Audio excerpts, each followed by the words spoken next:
Bagi Ibu Ebi selaku dosen pembimbing pada mata kuliah Manajemen Pemasaran serta teman-teman sekalian. Di sini kami akan mempresentasikan tentang proses pengambilan keputusan. Sebelum melakukan presentasi, alangkah baiknya kami memperkenalkan diri terlebih dahulu. Perkenalkan, nama saya Anindita Galuskarning Tias, NIM 120113293, dan izinkan saya memperkenalkan rekan saya yang bernama Komang Noviasari Susanti Putri Diatmika, NIM 120111336. Baik, karena sudah memperkenalkan diri, sekarang masuk pada materi yang dibawakan oleh Novia. Kepada Novia, waktu dan tempat dipersilahkan. Baik, terima kasih atas kesempatan yang telah diberikan. Selanjutnya saya akan menjelaskan tentang pada bagian Electronic Commerce Consumers Behavior Model Turban 2000. Kami menyimpulkan hal-hal yang dapat mempertimbangkan konsumen untuk membeli suatu produk. Yang pertama, konsumen mempertimbangkan pada stimuli pasar. Stimuli pasar terdiri dari produk, harga, promosi, serta distribusi atau tempat. Pada produk, bagi pembeli, produk merupakan benda yang mempunyai manfaat dan kegunaan. Selain itu, dapat ditawarkan ke pasar untuk mendapatkan perhatian untuk dibeli, digunakan, dan dikonsumsi untuk memenuhi kebutuhan dan kegiatan. Pengembangan dari suatu produk, perusahaan harus menetapkan apa saja manfaat-manfaat dari produk tersebut, serta membuat packaging yang semenarik mungkin, sehingga pembeli tertarik untuk membeli produk tersebut. Harga merupakan faktor utama yang harus ditentukan sebelum melirik suatu produk ke pasaran. Harga juga faktor penentu bagi permintaan pasar untuk meningkatkan volume penjualan. Biasanya, pembeli tertarik untuk membeli suatu produk karena harga yang murah dan terjangkau, dan apabila perusahaan mengadakan diskon dan promo yang besar-besaran untuk konsumen. Pembeli juga tertarik membeli suatu produk apabila selebriti atau selebgram favorit mereka menjadi brand ambassador dari produk tersebut, atau perusahaan menyewa selebriti atau selebgram untuk melakukan endorsement pada produk itu. Sebagian besar perusahaan menggunakan perantara untuk memasarkan produknya, khususnya membangun suatu sarana distribusi yang meliputi kelompok organisasi yang memungkinkan suatu produk atau jasa dapat terjadi kegiatan pembelian. Selain itu, desain toko juga dapat memicu ketertarikan pembeli dalam membeli suatu produk. Adapun stimuli lain yang dapat memicu ketertarikan konsumen, yaitu dari stimuli lingkungan. Pada stimuli lingkungan terdiri dari ekonomi, politik, sosial, dan teknologi. Pada ekonomi, saat ini kita ada pada situasi pandemi COVID-19, di mana ini membuat pembeli menjadi lebih selektif lagi untuk membeli suatu produk, dan penjualan menjadi sedikit menurun karena mungkin dipengaruhi oleh gaji pembeli yang dipotong. Dari segi politik, dilihat dari usia customer, apakah produk ini diperbolehkan dijual pada customer tersebut, atau legalkah pada usia mereka dapat membeli produk ini. Dalam faktor sosial, biasanya customer membeli produk tersebut dikarenakan hanya mengikuti sebuah tren, atau tidak ingin terlihat kuno, atau tidak ingin ketinggalan zaman. Adapun faktor teknologi Untuk konsumen pada faktor ini digunakan sebagai mengecek detail-detail dari produk atau mengecek berapa stok yang masih tersedia pada produk tersebut, atau pemilihan untuk brand-brand tertentu. Yang cenderung memotivasi pembeli untuk membeli produk itu terdapat pada karakteristik pribadi dan karakteristik lingkungan pembeli itu sendiri. Hal ini diperkuat dengan adanya faktor pendorong dari usia, gender, etnis, pendidikan, gaya hidup, psikologis, pengetahuan, nilai, serta kepribadian. Pada keputusan pembeli yang pertama, dilihat dari segi karakteristik pribadi. Pada usia, ada 5 tahapan konsumen dimulai dari usia muda hingga usia tua. Di usia muda, biasanya pada umur di bawah 18 tahun, di mana mereka masih mengandalkan uang saku orang tua. Jadi mereka lebih lama lagi untuk mempertimbangkan membeli suatu produk. Pada usia 18 tahun hingga 35 tahun, di mana mereka baru pertama kali kerja, baru pertama kali mendapatkan gaji, serta baru pertama kali berkeluarga. Di mana di usia ini, pada usia 18 tahun hingga 35 tahun, mereka lebih gampang terkecoh untuk membeli suatu produk untuk mengikuti tren. Pada usia 35 tahun hingga 50 tahun ke atas, di mana mulai melakukan investasi sehingga pada saat pensiun, mereka tidak akan sengsara. Pada usia 50 hingga 60 tahun ke atas, di mana usia ini mereka sudah pensiun dan lebih banyak menghabiskan hidupnya untuk kesehatan diri mereka. Pada faktor gender, perusahaan biasanya digunakan untuk meneliti produk, apakah produk itu digunakan untuk perempuan atau laki-laki. Namun, perusahaan bisa saja membuat produk untuk gender keduanya. Untuk etnis adalah suatu kesatuan sosial yang dapat dibedakan dari kesatuan dan berdasarkan identitas kebudayaan. Jadi, bagaimana perusahaan tersebut membuat suatu produk sesuai dengan adat istiadat daerah masing-masing. Selanjutnya, pendidikan. Pendidikan merupakan faktor yang sangat mempengaruhi dalam pengambilan keputusan pembeli dalam melakukan pembelian dari suatu produk. Untuk memenuhi kebutuhan konsumen, semakin tinggi tingkat pendidikan, maka pengetahuan terhadap kesehatan bagi konsumen semakin tinggi juga, sehingga mereka dapat lebih selektif lagi untuk memilih produk yang akan dibeli dan lebih berkualitas dan bermanfaat bagi kehidupannya. Hal ini mengakibatkan faktor pendidikan memiliki ke arah yang positif dalam mengambil keputusan. Selanjutnya, gaya hidup merupakan faktor penting dalam konsumen untuk mengambil keputusan. Menentukan gaya hidup konsumen dilihat dari motivasi primer serta sumber daya yang mereka miliki sehingga dapat mempengaruhi motivasi tersebut. Konsumen membeli produk biasanya dengan kepribadian mereka dan untuk menunjukkan kesuksesan yang telah dicapai oleh konsumen itu sendiri. Selanjutnya, ada faktor dari psikologis.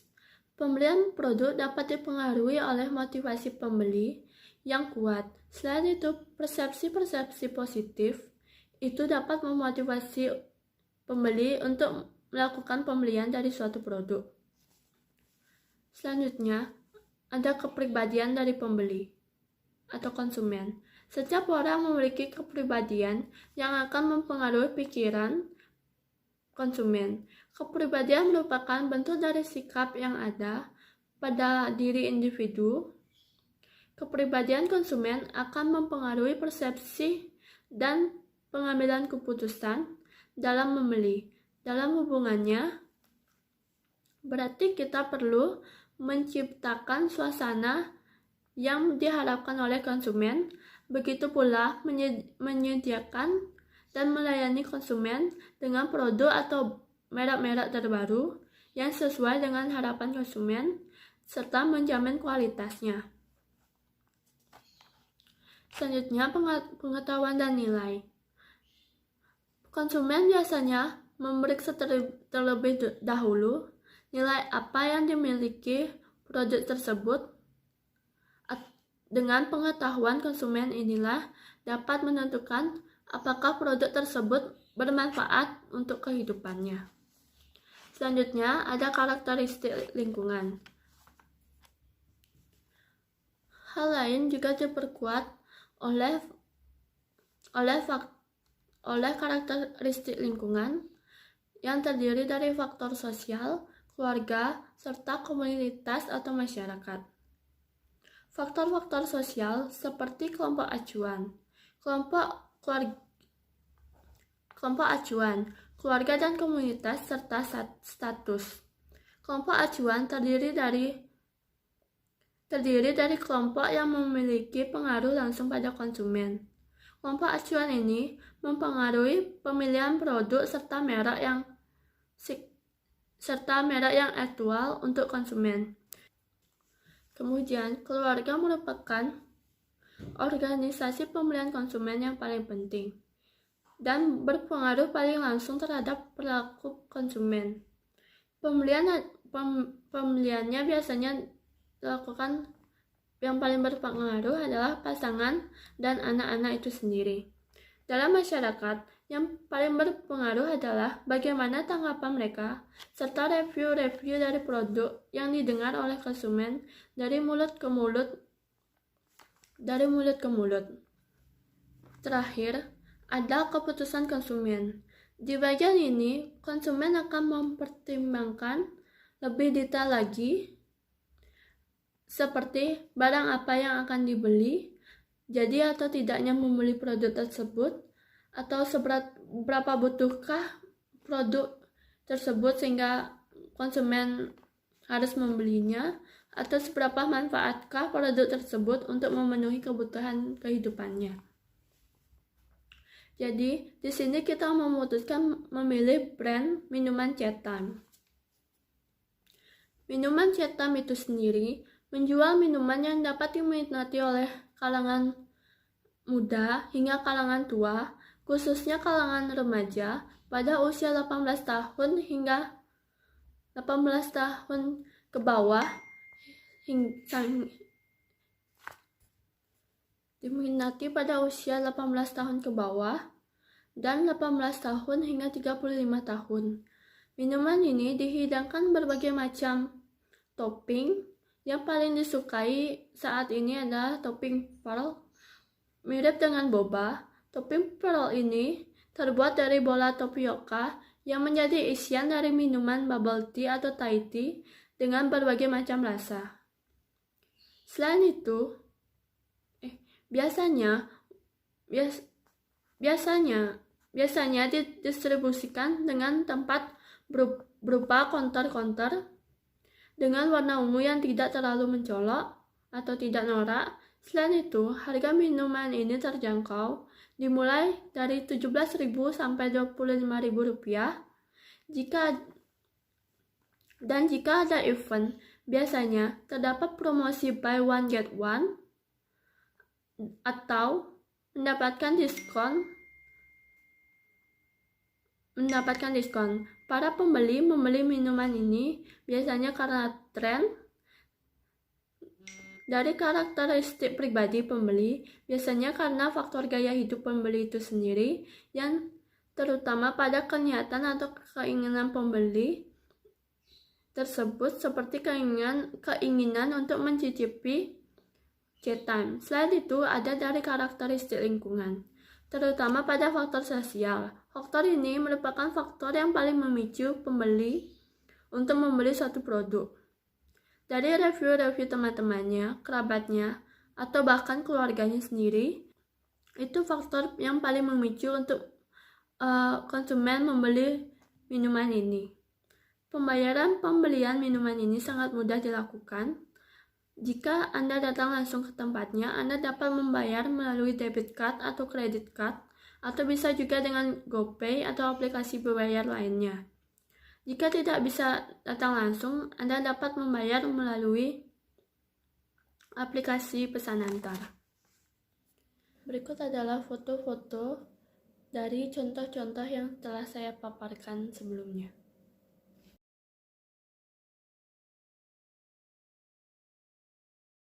Nah, itu merupakan beberapa foto dari brand Chatham yang merupakan trik penjualan untuk meningkatkan atau untuk memicu ketertarikan pembeli untuk membeli minuman tersebut. Selanjutnya, untuk kesimpulannya akan dijelaskan oleh teman saya, Anindita Galuh. Baik, di sini saya akan menyampaikan kesimpulan pada materi hari ini. Jadi kesimpulan yang kita dapat pada proses pengambilan keputusan adalah terdapat 5 cara. Yang pertama ada stimulus. Di dalam stimulus terdapat pemasaran dan non-pemasaran. Pemasaran meliputi produk, harga, promosi. Sedangkan non-pemasaran meliputi ekonomi, teknologi, politik, sosial budaya. Yang kedua, terdapat karakteristik pribadi, meliputi usia, gender, etnis, pendidikan, gaya hidup, psikologis, pengetahuan, nilai, kepribadian. Dan ketiga, terdapat karakteristik lingkungan yang meliputi sosial, keluarga, komunitas, masyarakat. Yang keempat, terdapat sistem pemasok atau vendor yang meliputi dukungan logistik, dukungan teknis, dan layanan pelanggan. Dukungan logistik seperti pembayaran dan pengiriman. Dukungan teknis meliputi desain situs, intelijen agen, dan layanan pelanggan meliputi FAQ, email, call centers, one-to-one service. Dan yang terakhir, keputusan konsumen di sini mempertimbangkan lebih detail lagi seperti barang yang akan dibeli, jadi atau tidaknya membeli, dan seberapa butuh bagi kehidupan. Sebagai contoh, kita memakai produk minuman boba pada brand Chatham dengan topping pearl. Pearl terbuat dari bola tapioka yang menjadi isian pada minuman bubble. Minuman Chatham ini terkenal dari kalangan remaja hingga kalangan dewasa. Harganya pun terjangkau, mulai dari 17.000 hingga 25.000. Minuman Chatham ini bisa ditemukan di tempat yang terdapat anak remaja hingga dewasa, seperti mall, supermarket, atau bisa ditemukan yang membuka cabang. Jika terdapat event, biasanya membeli satu gratis satu atau mendapatkan diskon. Para pembeli biasanya beli karena ingin tahu seperti apa rasanya. Bisa juga karena mengikuti zaman. Biasanya juga karena faktor gaya hidup yang dimiliki oleh pembeli, karakteristik lingkungan, terutama pada faktor sosial. Faktor ini memicu pembeli untuk membeli suatu produk dari review teman. Demikian paparan materi tentang proses pengambilan keputusan yang telah disampaikan pada hari ini. Sebelum mengakhiri presentasi, saya dan rekan saya mohon maaf yang sebesar-besarnya apabila ada tutur kata maupun tindakan yang kurang berkenan. Bagi Ibu Egi selaku dosen pada mata kuliah manajemen pemasaran beserta teman-teman sekalian, semoga materi hari ini bisa membawa manfaat bagi kita semua. Dengan ini, kami akan mengakhiri presentasi hari ini. dan mengucapkan terima kasih.